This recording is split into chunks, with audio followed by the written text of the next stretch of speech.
Right, Chelsea 2, Bournemouth 0. Here is my post-match review and final thoughts as Chelsea cap off a season where only at the start of February we were sat 11th in the league table. The run of form that followed up from us being sat 11th in the league table after Wolves came to Stamford Bridge and handed us a defeat has actually been commendable. And apart from one or two bad moments in there, like obviously the 5-0 drubbing at Arsenal, I really think that Mauricio Pochettino needs immense credit for the way that he has managed and the team as a whole have managed to turn Chelsea's fortunes around. But first things first, let's get into yesterday's match. On screen right now is the starting lineup. We went with Trevor Chalobah deputising over at right back once again. Thiago Silva in his last match for Chelsea. We will speak about him. What an absolute legend. Benoit Badiashile, Cucurella. Obviously, as the team were pushing forward, Cucurella was joining into the midfield, and then it was more like a flat back three. Moises Caicedo, Conor Gallagher, Noni Madueke, Cole Palmer, Raheem Sterling coming back into the starting lineup, and Nicholas Jackson up top. The game started well. Chelsea found their feet more or less straight away. It was a match that I was at. The first thing I saw was the tenacity and just being up for it, which Cucurella and Moises Caicedo were showing us. They were getting stuck into every single challenge. And after the run of form that these two guys have been on, I am very, very excited to see how their Chelsea careers progress. 17 minutes in, is this goal of the season. Moises Caicedo picks up the ball from inside his own half. I'm absolutely gutted he wasn't a little bit further inside his own half, because the first touch takes it into the opposition's half. Moises Caicedo catches the goalkeeper off of the line and loops one in from, let's call it his own half, more or less his own half, wasn't it? Absolutely phenomenal goal from Moises Caicedo. And this guy is just going so far under the radar for Chelsea this season, you know. Because of the price tag that was put on him, and because of the price tag that maybe his partner in that pivot at times this season, or for most of this season, Enzo Fernandez came in for, I feel like there was a narrative going round. It was very popular to bash Moises Caicedo, especially after his horror show debut against West Ham earlier on in the season. Even not long ago, we were sat on the kickoff and we were talking about flops of the season. And I have to bring it up. Craig said to me that maybe Moises Caicedo could have been the flop of the season. Honestly, if anyone thinks that Moises Caicedo is anywhere near being a flop of the season, I honestly don't know if they've been watching him. I honestly can't say they have, you know. Moises Caicedo has been a 7, an 8 out of 10 every single week for Chelsea, barring that first game. There's been a couple of individual errors, but what I would say is when you're playing as a central defensive midfielder, there are going to be individual errors if you've got defenders that aren't giving you the sort of service that you might have liked. Moises Caicedo has received hospital passes all season and made the most of it. And when you have seen an individual error, I should say, coming from him, I would usually argue that it hasn't really been his fault. But before we get into all that, I do need to tell you lot something. I've always believed that if you have a bit of good news, you should spread it with the world. And I want to help you lot today by telling you how I watch the 3 o'clock kickoffs. Anyone that's a Premier League fan will know that there is a ban on 3 o'clock kickoffs, meaning if you are in the UK, you cannot watch any games that are on at 3 o'clock. But I have got a solution for you. Don't be in the UK. However, I don't think you need to get on an aeroplane to use this one, because I, every week, every time I need to watch a 3 o'clock kickoff, have been using a VPN. But what is a VPN? A VPN is a virtual private network. It is an app that hides your IP address. And why do you need to do this? So that we can pretend we are in a different country. And once we do that, we will have access to all of the football, all of the 3 p.m. kickoffs, simply by changing your location. Not only that, have you ever had a show that's on Netflix, you've been watching it on holiday, you come back from the country you're in, and it's no longer available? Well, the reason for that is because your IP address was set to another country, and once you returned, it then changed to the country that you're in. However, with the VPN, you can change it back again and watch whatever Netflix, Amazon Prime would supply you if you were in another country. But here's very possibly the best part. Not only does it allow you to have access to all the different content worldwide, it also protects your data. Why do we need to do this? So that hackers can't get their hands on your data. Not only that, your inbox, your email inbox will not be filled up with all the junk emails because you are protected from that. And the reason why I choose private internet access as my VPN provider is they are the most transparent VPN provider in the world. They also have 30 million downloads. They never store your private data, and they are also audited by Deloitte, meaning you know that you can trust them. You know that they are the real deal. Whether you're on a tablet, a computer, Windows, iMac, we have got you covered. It is available on all devices. And with just one subscription, you can use it on multiple devices. So here's what you need to do. Head down to the description, click the link. If you click that link, it will know that you've come through me, and it will apply you with my 83% discount. Yeah, don't adjust your volume. 83%. It can't get better than that. It can. Once you then do that, you get 4 months for free. And when you do start paying, you're going to be paying about $2 a month. That is nothing, is it? So don't say I don't look after you. Let's get back to the video. Cucurella. I looked at the player ratings on this match, and a few of the ones I'd seen were giving him a 6, a 7 out of 10. I thought Cucurella was about a 9 out of 10 yesterday. Once again, getting stuck in, doing the dirty work. And what Moises Caicedo and Cucurella showed me yesterday is this team have advanced. They've leveled up, and they've found a way that, okay, yeah, you know, we've got a tremendous amount of talent on the field, but talent can only take you so far, man. Look at the first half of this season. That is exactly what was holding us back. We had the talent there, we had the players that were able to produce individual brilliance, but we didn't have the toughness, we didn't have the grit, and we didn't have the determination. And now you see guys like Moises Caicedo and Marc Cucurella are really embodying exactly what you need to pair that talent with to get you over the line. Second half, again, I'd had a few beers by this point, to be honest, and that's why you're only getting this review today. But second half was good, man. Before it had even really got going, Raheem Sterling has found the back of the net.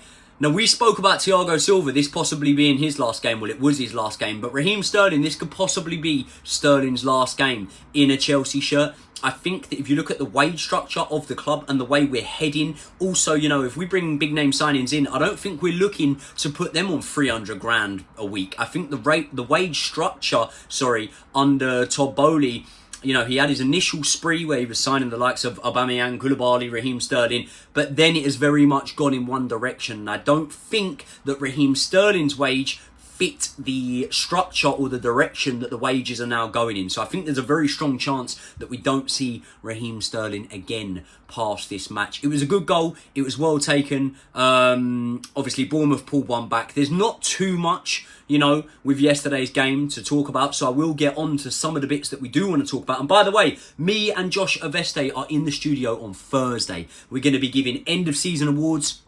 We're going to do team of the season. We're going to do all sorts of stuff for you. And we're also going to start off with covering the Euros. So make sure you stick around. Please do me a massive favour, people. Stick around this summer during the Euros, because there's going to be plenty of content coming out off of the channel. Let's talk about Sterling before we talk about Thiago Silva.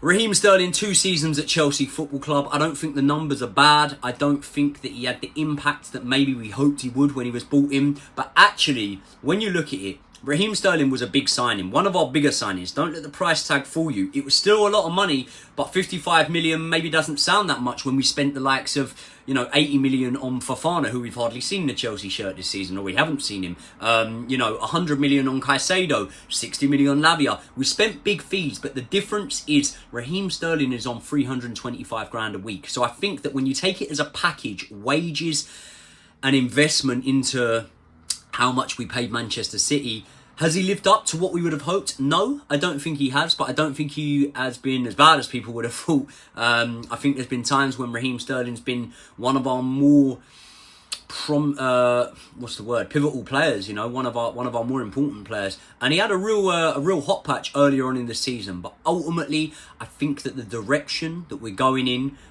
probably doesn't suit Raheem Sterling's playing style. I don't think it suits our wage structure, as I say, as a club, and I think that we've probably seen the last of Raheem Sterling in a Chelsea shirt, so I wish him all of the best if that is the case. Another man I wish all of the best to, Thiago Silva. phenomenal. What a phenomenal player. And the one regret I've got for Thiago Silva is that he wasn't here earlier on and that he didn't taste Premier League victory as a Chelsea player, because I don't think there's many players, and bearing in mind, we've had some great players, but since we last won a Premier League title, I don't think there's many players that I would say could walk into an all-time Chelsea 11, or at least of my lifetime. I don't think there's many players, we've had some good players in there. Antonio Rudiger was a good player for us, but I don't think that you'd talk about him in terms of partnering John Terry in an all-time Chelsea 11, and Thiago Silva is a club legend. He is a player that I would mention in the same vein as John Terry, as Ricardo Carvalho and other greats that have played for our club. And I think Thiago Silva is a player that could have played in any era as a Chelsea player. I think he's found it tough this season, Thiago Silva, not just so much in his performances, I think also in the team's performances, in where we are at in our evolution as a Chelsea team. And I think that tweets we've seen from his missus, Belle Silva, and sometimes bits and pieces on the field we've seen from Thiago Silva would maybe show you that. But the work this man has done for Chelsea Football Club, it just goes above and beyond anything that I could have expected from him coming in. So very, very lucky that I, as a fan, was able to sit so many times in the stand and watch this man in the latter stages of his career. Very, very lucky that Chelsea as a club were able to have him. And also very lucky that Thiago Silva was a player that aged like a fine wine. We might not have got the peak years of Thiago Silva, but we very much got the best of Thiago Silva, in my opinion. So I wish him all the best. Absolutely love the man. Thiago Silva, club legend, and what a reception he got yesterday. Now, another man that I do think, rightly so, got a good reception yesterday was Mauricio Pochettino. Now, only going back to probably the Brentford game where we drew 2-2, I was seriously questioning Mauricio Pochettino's credibility as a Chelsea manager and whether or not I believed that he was going to get this right. I think that a lot of people will laugh at this because they say, oh, you spent £1 billion. We didn't. Net spend, that's what counts, and we didn't spend £1 billion. But either way, right, a lot of people will laugh at this, but I think Mauricio Pochettino had one of the hardest jobs in football this season. Gelling a young squad together, dealing with personalities in a changing room that knew that they wouldn't be here next season, all the comings, all the goings, the overbloated squad, the injury crisis and the weight of expectation, the ticking time that was Chelsea needing to get back into European football. He promised it, and by hook or by crook, in the end, he delivered it. And if it wasn't for Manchester City, Man United, they're the worst culprits for this. But, a lot of the other clubs, Arsenal included in that, going out of Europe early, that fifth spot would have got us Champions League football. Mauricio Pochettino, in his first season, guided us into a position that in 9 out of 10 seasons would get you Champions League football. Because that, is it the coefficient? That would have gone in our favour. So, really, really gutted that Mauricio Pochettino wasn't able to secure Champions League football. But I think when you look at the second half of the season, there's real cause for optimism. There's real justification as to why Mauricio Pochettino needs to be the man to guide this young Chelsea team forward next season. And as much as I think rightly so at the time, pointed out some of his managerial vulnerabilities early on in the season, as it pushed on, as Mauricio Pochettino really started to learn about the team, about the club, and about the players that he had at his disposal, you saw the best of him. You saw that we did start to improve in second halves. You saw that we did start to make proactive rather than reactive changes. And you saw that as a football club, we've really started. We're not back. I'm not going to go that far. But we're clawing back some of the identity we had before. And Mauricio Pochettino is to thank for that. Also to thank for that, as I've just said, are the players that pulled their sleeves up in the end. Players that, by the way, we were thinking, were sort of dead and buried at Chelsea Football Club, like a Marc Cucurella, Trevor Chalobah. I remember at the start of the season I was thinking, Trevor Chalobah probably won't get much game time this season, and he's been another one that has rolled his sleeves up and played a commendable part in Chelsea salvaging this season, and that is very much what we've done. We have salvaged a season. Chelsea's worst 2 seasons have ended with a couple of cup finals and no trophies to show for it. I'm just putting it out there, guys. Arsenal's best 2 seasons in 20 years have ended with no cup finals and no trophies to show for it. So it very much is about how you see something. Is it half full? Is it half empty? I always thought that we were going to be in a transition this season. Did I think that we could get Champions League football? I did. I did think that we could get it, but we didn't. I'm very much happy with Europa League football. You know, we've got a young squad. We've got a lot of talent in there, but we've got talent that still needs to be nurtured. And how do these talents grow? Experience. That is the key thing. Going into next season, now they're going to have these European away days. Now they're going to have this experience. And you could say, oh, well, that will hinder you. Ultimately, will it? Will it hinder us having more games? Because we thought that it would benefit us this season having less games, and it didn't benefit us. You know, there's certain teams in the league this season that you thought would be of benefit having less games, and it didn't work out that way for them. So all I know is winning breeds winning. Positive results and positive performances are ultimately the foundations that we need going forward, and I very much think that we've seen that towards the end of this season. I'm optimistic about next season.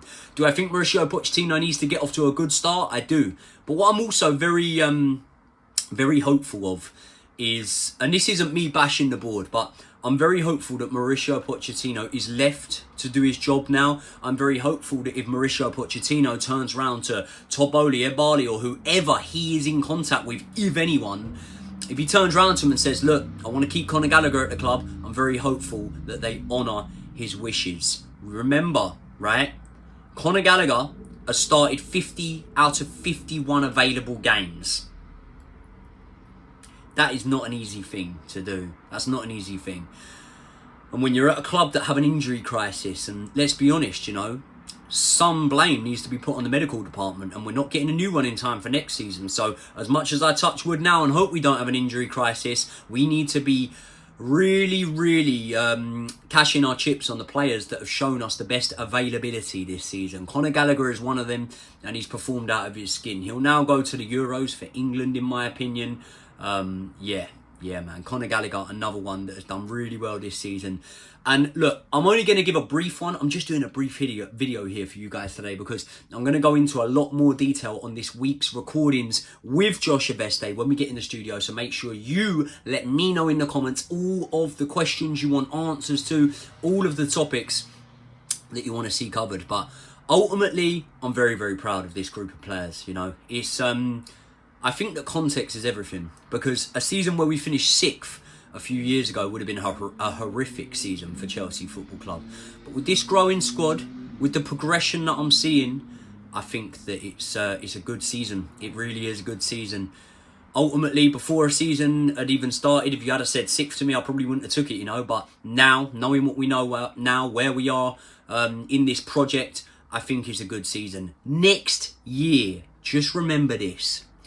Nicholas Jackson, the sky is the limit for this boy, honestly. Is he going to be a 25 goal a season in the Premier League striker? No, probably not. He may even move out to the left wing. But that boy is special. I'm telling you it now. I am telling you it now. This is not Divock Origi. This is not, even, and please don't take offence to this, but it's not Olivier Giroud. It's not a player who's a really useful player, but maybe doesn't start every match. Maybe is there to facilitate others. Nicholas Jackson may well end up being one of the better players in world football. I'm saying it, I'm throwing it out there now. Caicedo, only going to get better. Can't wait to see what Lavia shows us in a Chelsea shirt. Cucurella, first choice left back next season. Reece James coming back. I know he's got a ban he's going to miss a couple of matches of next season, but Reece James coming back, and if he can't stay fit, well, guess what? We've got Malo Gusto, who needs to find his way into the team regardless of whether Reece James is fit or not. Hopefully, we keep hold of Trevor Chalobah. When you look at that midfield now, Enzo Fernandez, everyone's at the minute saying, Chelsea only got better when Enzo came out. Trust me, we're going to find a way to be playing like this with Enzo Fernandez in the team. When you think back to some of our better performances this season, a lot of them have had Enzo in the team, you know. Away at Aston Villa, 3-1 in the Cup when he scored the free kick. Great goal. So don't write Enzo Fernandez off just yet. Cole Palmer, this boy ain't a flash in the pan. He's going to get better and better and better. Noni Madueke is getting better. Some of the guys we've got coming back off loan. And if we go out there and we sign a Sheshko, yeah? If we go out there and even sign an Osman, which is looking like a deal could be done for, especially with swap players or players that we would give over to them. I just see the future being very, very bright. I'm very content with this project where it's at. There's not a manager on the market that I would want right now more than just letting Mauricio Pochettino cook now. And let him stay with... Look, I'm sure there'll be more bumps in the road, but I feel like for the most part we've rode out the storm now. And now, next season, from my behalf, no excuses. No excuses. Poch has had a season in the job, and I really do think that... I don't even know if we need any signings. This is something I'm going to talk about with Josh Aveste. So let's see how we go. And we're hearing that City might be getting an 80-point deduction here. So that might be one less team that are going to be in them Champions League spots and 5 potentially to play for. We're going to be in the Champions League next season. People, I want to say something to you before I go. I started this podcast... probably in the 22-23 season, but it only really got going at the start of this season. And all of you guys, like, I literally recognise your names in the comment section all the time, and I try and get back to you guys that do write in the comment section over time on this channel, and I've always seen it. Sometimes I get people come up to me and say that they've been watching my stuff since I had 1,000 subscribers. Honestly, I just want to let you lot know that all watch these videos. Like, my life has completely changed, and that is a result of you guys watching these videos, enjoying the content, subscribing, commenting, interacting with my content. I'll forever be grateful. The opportunities I've got, the opportunities I've had to change my life and my family's life over this season have all come from you guys sticking with the channel. Obviously, a massive thanks to Josh Aveste, who's been a huge part in the channel. Podcast Room in Barnes, they've been a massive, massive help for the channel. My friend Brian, the True Geordie. So many people, man. So many people have come through and helped this channel get to where it's got to. 90,000 subscribers now. And next season, it's only going to get bigger and better. But don't worry. We ain't waiting till next season because the content keeps on coming. Me and Josh Aveste will be in the studio, as I say. We are going to be doing Chelsea Player of the Season, underperformer, overperformer, you know, all the categories you can think of. So get them in the comment section below. We're also going to be smashing content for the Euros. We're going to be doing live streams. I need you guys to stay with me. Chelsea aren't back until August, but I am not going anywhere. So please do me a massive favour. Hit the bell. That means you get notified over the summer, maybe when you're not expecting me to upload, and I am. I'm going to be uploading more or less every single day. So the football might have stopped, but I am not. People, thank you so much from the bottom of my heart once again, because as I say, your support on this channel has changed my life this season. I can't even begin to tell you how grateful I am with that. So I will see you all in the next one. Peace.